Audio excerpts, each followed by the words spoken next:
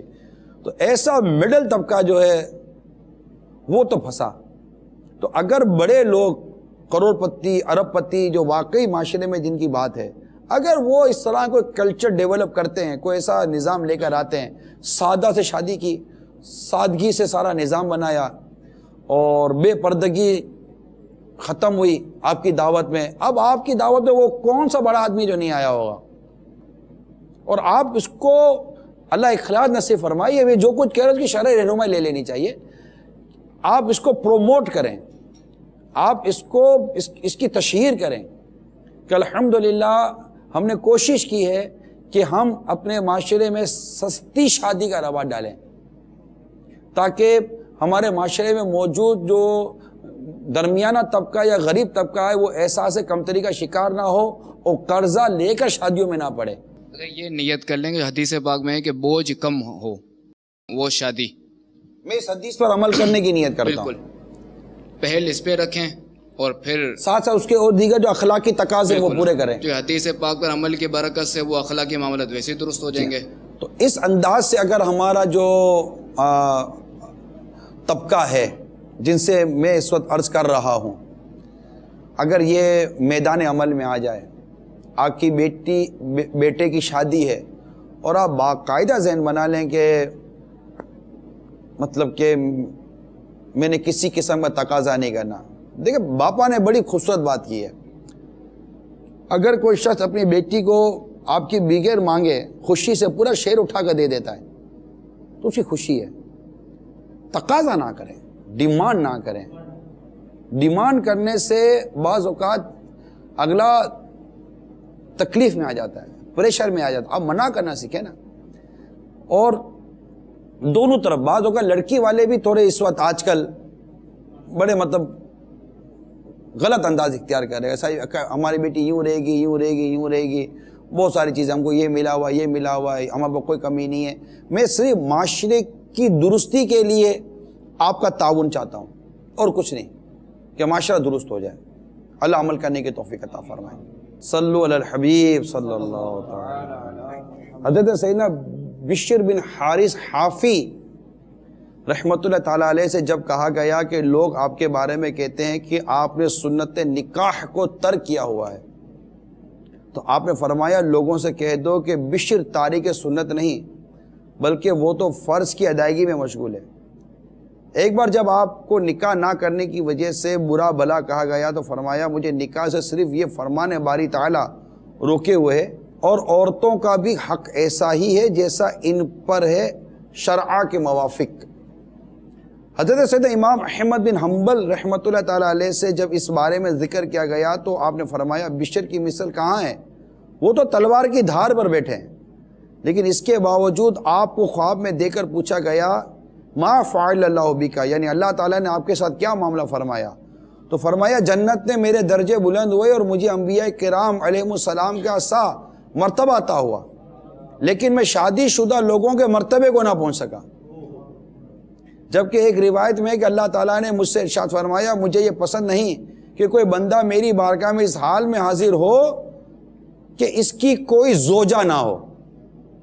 راوی فرماتے میں نے ان سے پوچھا کہ ابو نصر تمار کے ساتھ کیا معاملہ ہوا، فرمایا انہیں مجھ سے 70 درجے بلندی عطا کی گئی۔ میں نے عرض کی کس سبب سے، حالانکہ ہم تو آپ کو بلند مرتبہ سمجھتے تھے، فرمایا بیٹیوں اور اہل و عیال کے معاملے میں صبر کی وجہ سے۔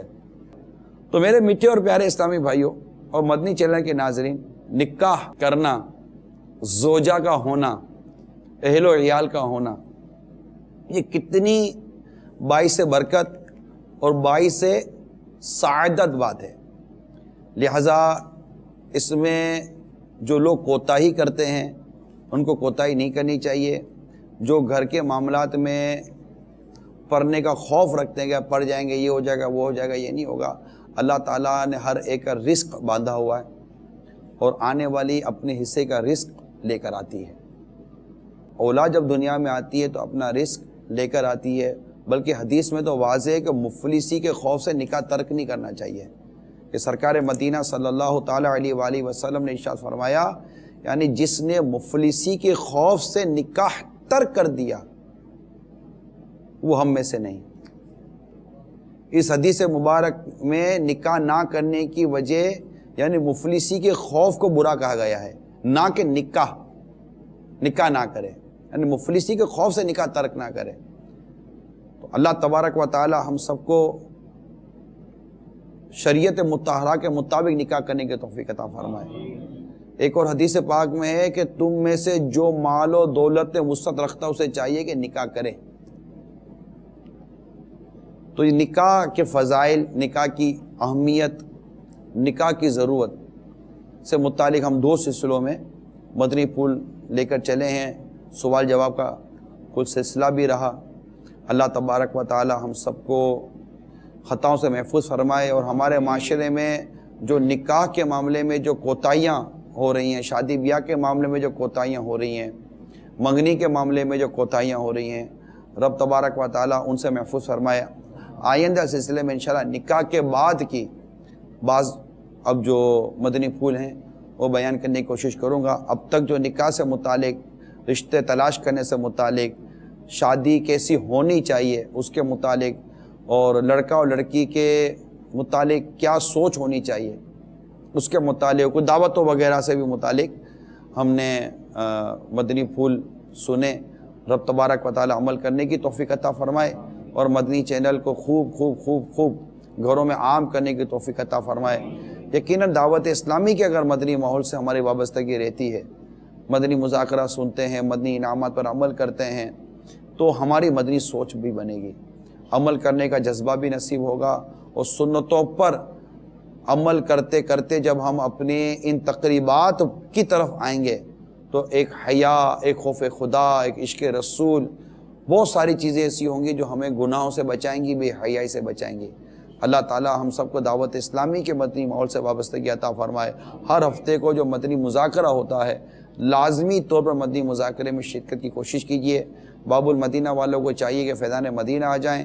تقریباً عشاء کی نماز کے بعد، جو باب المدینہ میں عشاء کی جماعتوں کا عمومی وقت ہوتا ہے، اس کے آدھے گھنٹے کے بعد تقریباً مدنی مذاکرے کا سلسلہ شروع ہو جاتا ہے، اور جو دوسرے شہر میں ہوتے ہیں، دوسرے ملک میں ہوتے ہیں، وہ مدنی مذاکرہ مدنی چینل پر براہ راست دیکھنے کی عادت بنانے کی کوشش کیجیے۔ اللہ تبارک و تعالی عمل کرنے کی توفیق عطا فرمائے۔ آمین بجاہ النبی الامین صلی اللہ تعالی علیہ وآلہ وسلم۔ صلو علی الحبیب صلی اللہ تعالی علیہ نکاح کو ہمارے دین میں، ہمارے اسلام میں بڑی اہمیت اور فضیلت حاصل ہے۔ محبت رسول کی نیت سے نکاح کرنا کہ میرے آقا صلی اللہ تعالی علیہ وسلم کثرت امت کے سبب تمام انبیاء اور امتوں پر فخر فرمائیں گے۔ اسلاف کرام رحمہم اللہ السلام فرماتے بعض گناہ ایسے ہیں جنہیں صرف اولاد کا غم ہی مٹا سکتا ہے۔ یہ ارشاد فرمائیے کہ والدین کو اس جانب کسی توجہ دینی چاہیے، اپنے اولاد کو تربیت کے حوالے سے کیا انداز ہونا چاہیے ان کا کہ ان کی اولاد فرما بردار بنے اور والدین کا ہاتھ پکڑ کر داخل جنت کروا دے؟ شادیوں میں مت گناہ نادان کر، خانہ بربادی کا مت سامان کر، خانہ بربادی کا مت سامان کر۔